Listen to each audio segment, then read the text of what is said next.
Tonight on our Great American panel, he is an entrepreneur, former CEO of Baja Fresh, and the author of Ignite, the 12 values that fuel billionaire success. I was just going to ask you for this book, David, but you were nice enough to bring me one. I'm going to be a billionaire shortly after reading this, right? Right. I hope. David Kim, welcome. She is an attorney and contributor to Forbes.com. Evangeline Gomez joins us. Hi, Evangeline. And he's known as Trump's right-hand man as the executive vice president and special counsel to Donald Trump and the Trump Organization. Michael Cohen also joins us. Hi, Michael. All right, so let's start with this breaking news about the Trumpster. He's apparently going to meet with Newt Gingrich on Monday, and then he's moderating this Newsmax debate of the Republican presidential candidates. Also on Monday, he's at the center of attention. Once again, the man is a PR genius. So I have two questions for you. First of all, can I hire him? Although I probably can't afford him. And number two, can you give us a little preview of what the meeting with Newt is going to be? Well, first, you forgot one of the important three things that's happening on Monday. His new book is coming out as well, Time to Get Tough, which is really, it's a fabulous, fabulous book. Going to hit the bookstores and Amazon.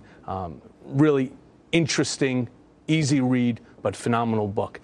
As to Newt Gingrich, the sum and substance, I don't know. It's obviously another Republican candidate that's interested in Donald Trump's endorsement. Who wouldn't want it? He is a media magnet.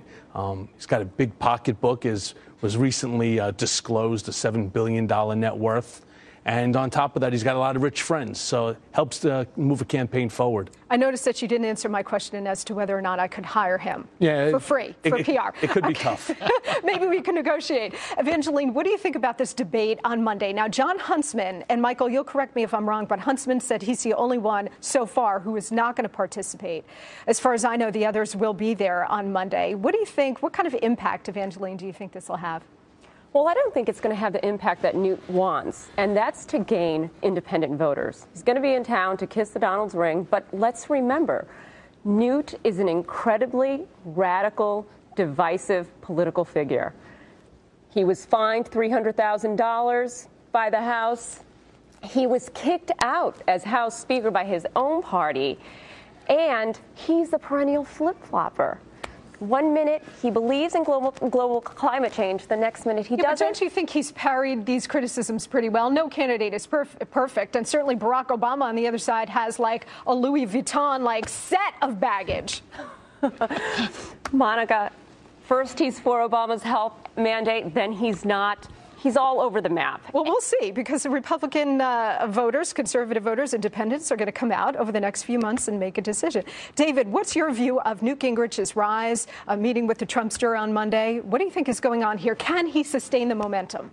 I think he can. You know, as a young immigrant, when we look at Donald Trump, he's done a lot of great things for this country. And I think it's smart for Newt to go and pay a visit and get some of his advice. So far, absolutely. Right? Yes. So do you think that Newt Gingrich, though, can sustain the momentum? Evangeline was talking about some of the baggage that Newt has, but all the candidates have some major problems.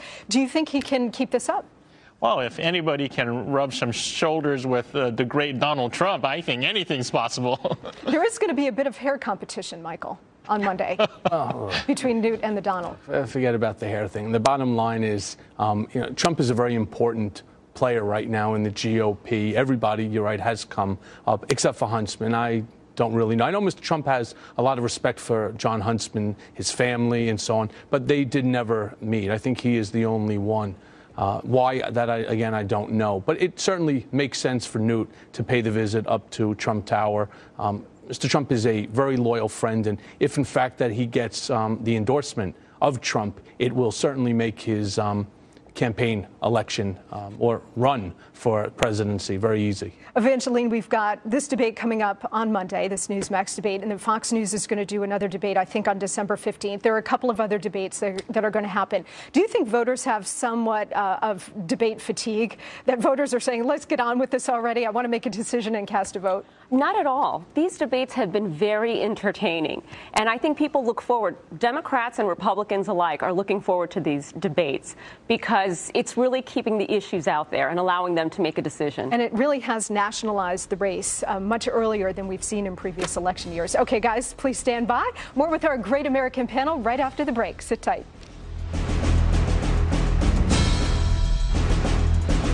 Greatest offers of the year.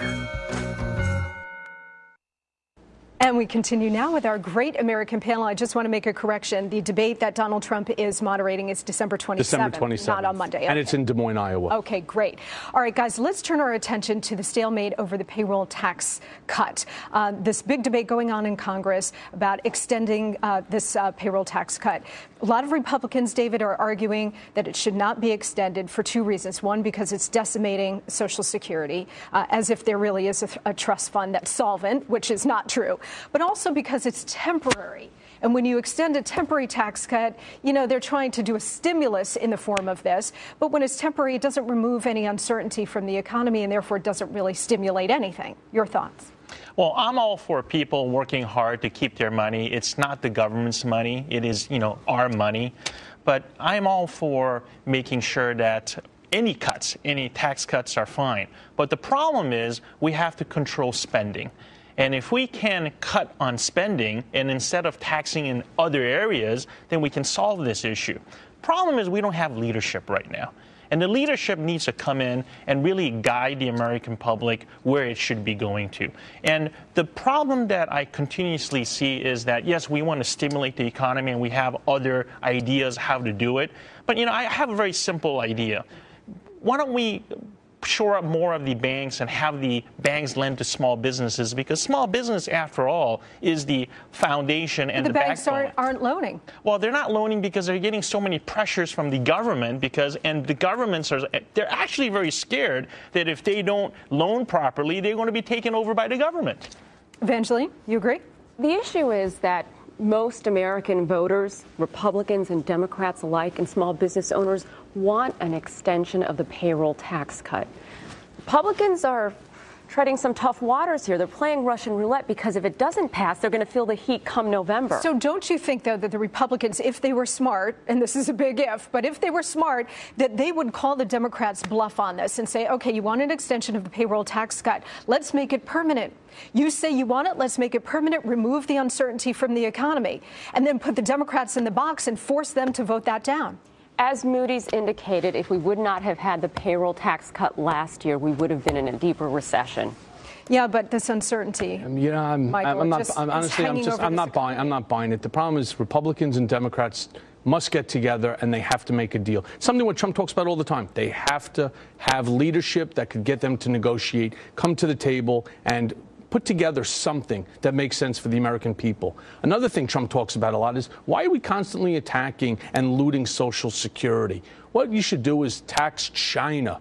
Tax Chinese products that are coming into America at 25%. Something he talks about. So you want a trade war with It's not a trade war. Believe me. We hold all the cards. Mark, if you listen to what Trump is saying, and it makes so much sense, it's not a trade war. They need America to buy their products. If they don't, they fall down. We need not a trade war. We need fair trade, not free trade, fair trade. The great thing about the extension of the payroll tax cut is it will put more disposable income in American households, which will then lead to increased consumer spending, which is what we need. So let's make it permanent. That's what I say. And again, if the Republicans were smart, they would do it. Why? The extra money that's going into your pocket's being taxed anyway. Go ahead, so you're David. not getting to keep 100%. Here's the problem, David, that when we talk about the payroll tax cut, when we talk about stimulus in different forms, it's all just patchwork. This is all just Band-Aids on the bigger problem. You got to cut spending, rein in government, and put in a pro-growth agenda. The leadership does not want to deal with all these problems today, so they keep kicking that can down the road. And eventually, it's going to be our children that's going to have to be dealing with all these problems. So we really need somebody to come and say that, you know what, enough is enough. We can't keep printing our problems and printing money to get out of these problems. And the thing is, nobody wants to talk about these spending cuts. Everybody wants to just keep printing here, and we're going to eventually run into problems. Well, we're seeing that in Western Europe now with its huge sovereign debt implosion. You cannot continue going on like that. And when the United States implodes, it's going to make what's happening in Western Europe look like child's play. I don't think we're going to have that problem here in this country. What's interesting is when Bush made his first tax cuts, You didn't hear the Republicans saying, where are we going to get the money for these tax cuts? And we need to cut spending here and there. Now it becomes an issue. When it comes to working and middle-class families, it now becomes an issue of we need to cut spending. Well, we do need to cut spending because we just hit $15 trillion. And where do they want to cut spending from? They want to cut spending from the defense. The one thing in this world right now that's totally uncertain is our security. And that's the one thing that they want to attack again. I don't understand this president. I don't understand our leaders. They're not leading. What they're doing is they're doing exactly what David said. They're kicking the can. Here's the problem. There's a wall now, and they can't hit the wall. And it's our children and our grandchildren that are really going to suffer. Go ahead, David. You know, they have to have the conviction. If they love America, they should really make that hard decision, not for a selfish reason, but for the next generation. And I think both parties are going to do that by the end of December. Are you holding your breath on that, Evangeline? I'm not. I'm confident it's going to happen. We'll see about that. Just very quickly, the other big debate that's in front of the Congress right now is the debate over extending unemployment benefits. Yet again, we got this unemployment picture today, sort of a mixed bag, a lowering of the formal unemployment rate, but still so many people are dropping out. What kind of pressure do you think is going to be on Congress to extend unemployment benefits again, David? Well, again, you know, we're becoming a state of entitlements, and that's becoming an issue here. And at what point do we say, when do we stop? That's it. And at a certain point, we do have to stop that. That's exactly the question. David, Evangeline, Michael, thank you so much. Guys, thank you so much. Thank you. Thank you very much. And that's all the time we've got left this evening. Sean is back on Monday. Thank you so much for being with us. Have a good night.